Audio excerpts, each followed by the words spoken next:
Oh, you're right, guys. I just settled down to start saving some tomato seeds. This one is a Mongolian dwarf, so I got everything ready for it, and realised I've got enough sort of cherry tomatoes to do a taste test. So I might as well do it, and wouldn't you believe it, the blooming clouds have all just disappeared. So anyway, now I have got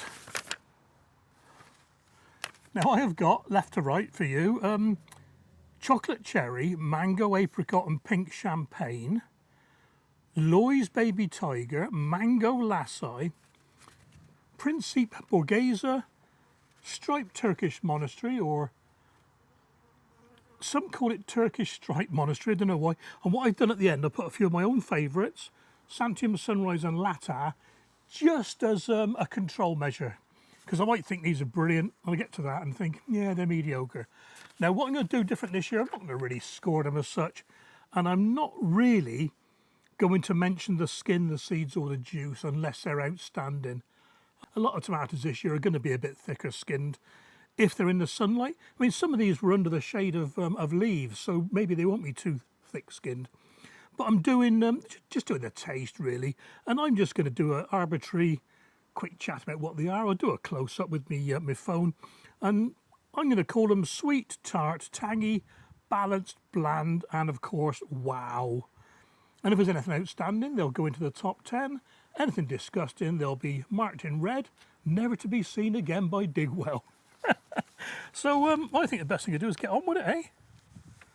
So first up, we have chocolate cherry. Now these three on the end, like I say, they came from Robin over there in Chicagoland, and I've never seen anything like it. The three different types of tomato, the seeds came in one packet, but the seeds were different colours.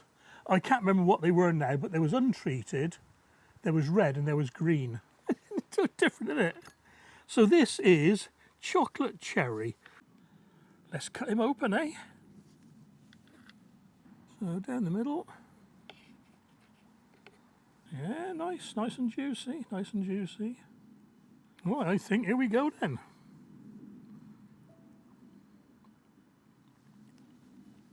Now I'd say that is your typical tomato taste. Balanced. So I'm going to put that down as balanced. Give me a second. I'm going to keep these here because I'm going to save the seeds I don't eat. Chocolate cherry, balanced. Okay, mango apricot. Oh, quick,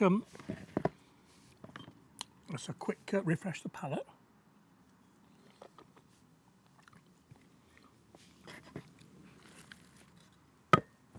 And wipe the board.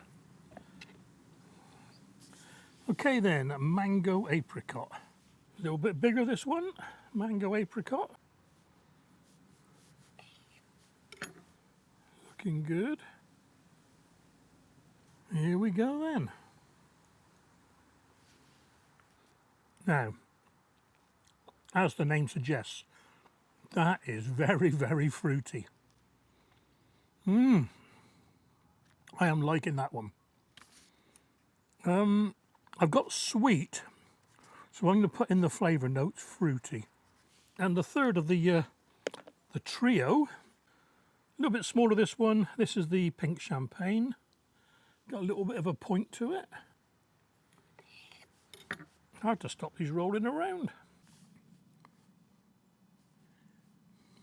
And again, that's balanced.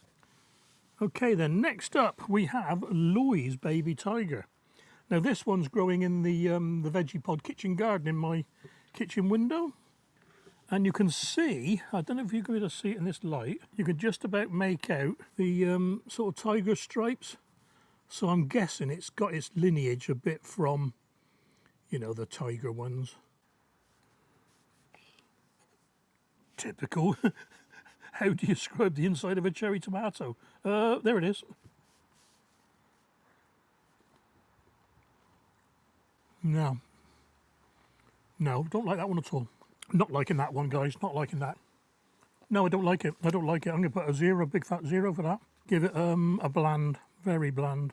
I am a bit critical because I'm still striving to find the top 10, and these two are in the top 10. So, okay, next up, dinky little one, tiny little thing, and they're all like this on the vine. Mango lassi, or is it lassie?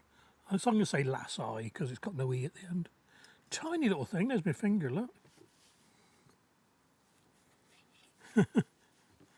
Tiny little thing.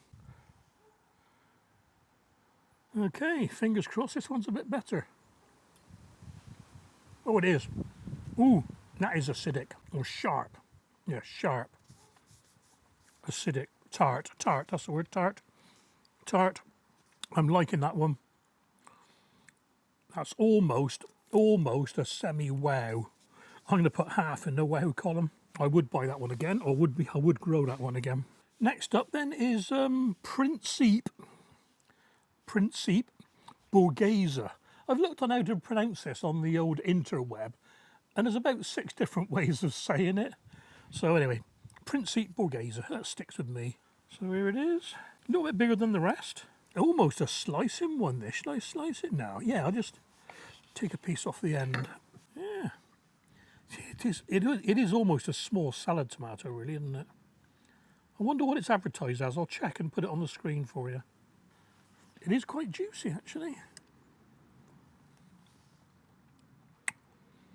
No,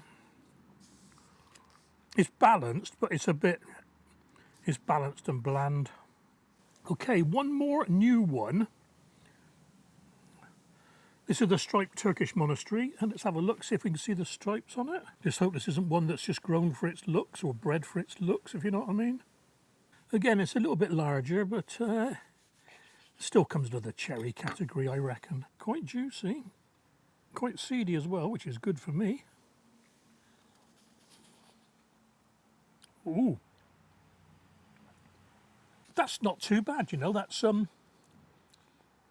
it's a little bit earthy, so I'm going to put that down as, I'm going to put earthy in the notes. Earthy.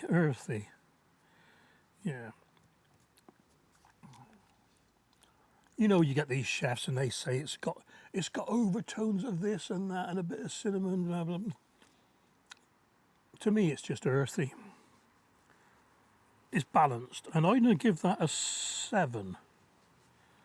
Yeah, it's not the top. The nicest one so far is the mango apricot. Right, let's do me all-time favourites just to see if I'm talking at me. You know what? My posterior. Santiam Sunrise. Pop that in one go. You've seen this one so many times. Lovely tomato. And this one's growing wild in my veggie pod. Must have about 6 plants in there. Straight away, guys. As soon as you bite into it, okay, thick skin. As soon as you bite into it, your mouth just explodes, and I'm not being biased. It really is. So that's up there. Last one coming, and this is Latar. Latar, lovely looking round red tomato.